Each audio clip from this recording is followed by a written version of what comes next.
Қайырлы күн, құрметті достар. Бүгін біз арбитраж туралы айтатын боламыз. Арбитраж жасау үшін бізге не қажет? Бізге Binance платформасы қажет болады, binance.com. Осында біз паспорт және де почта номермен тіркелеміз. Одан кейін бізге торговля и P2P батырмасы қажет болады. Осы жерде арбитраж жасайтын платформа. Енді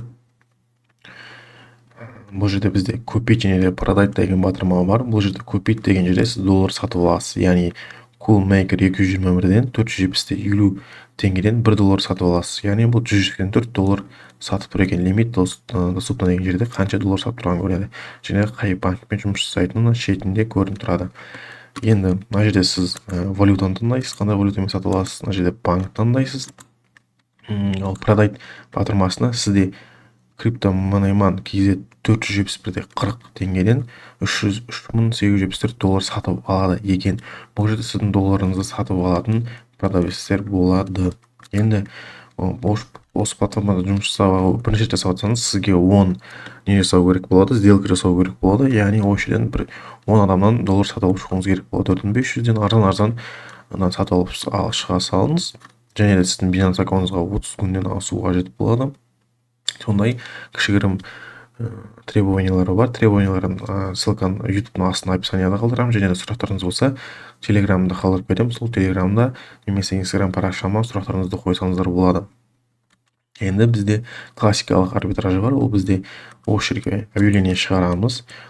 Доллар сатып аламын деп арзан бағада сатып аласыздар. Мына жерден қымбат бағаға объявление сатамын деп шығарып қоясыз. Бұл жерде енді пайда 0.3-0.5%-ға дейін болады. Енді оборотты көтеремін дейтін адамдар болатын болса, онда сіздер биткоинмен жұмыс жасау керек болсыздар. Биткоинде де дәл солай, бірақ та тек қана валюта басқандай болады.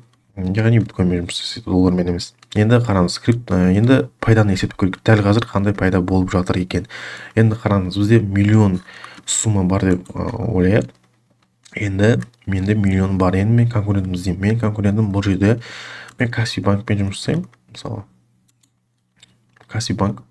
И қараңыздар, миллионы бар конкурент менде 16.831-ге шығарыпты.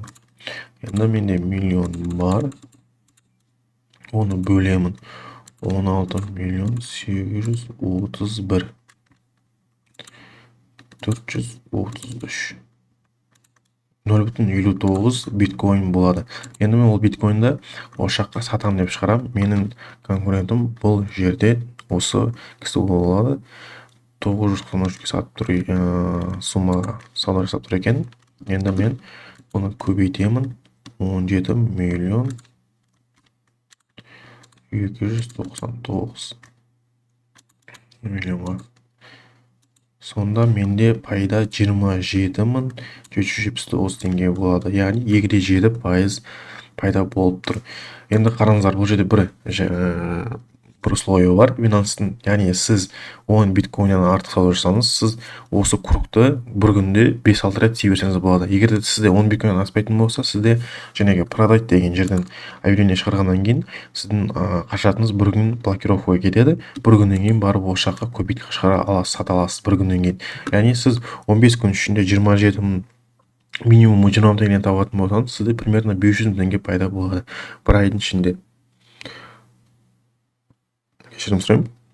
Мен ойымша өте жақсы табыс көзі сияқты, бірақ біз қазір бұрын осы биткоин саласында жұмыс жасадық. Енді қазір международный жұмыс жасаймыз. Яғни басында біз Россиямен Қазақстан связканы жасадық. Ол қазіргі кезде Россиядан Binance кетіп қойғаннан кейін қазір Индиямен жасап жатырмыз. Егер де сіздерге международный арбитраж қызық болса, онда сіздер комментария жазып қойыңыздар, сұрақтарыңызды жазыңыздар. Келесі видео сол туралы болатын болады.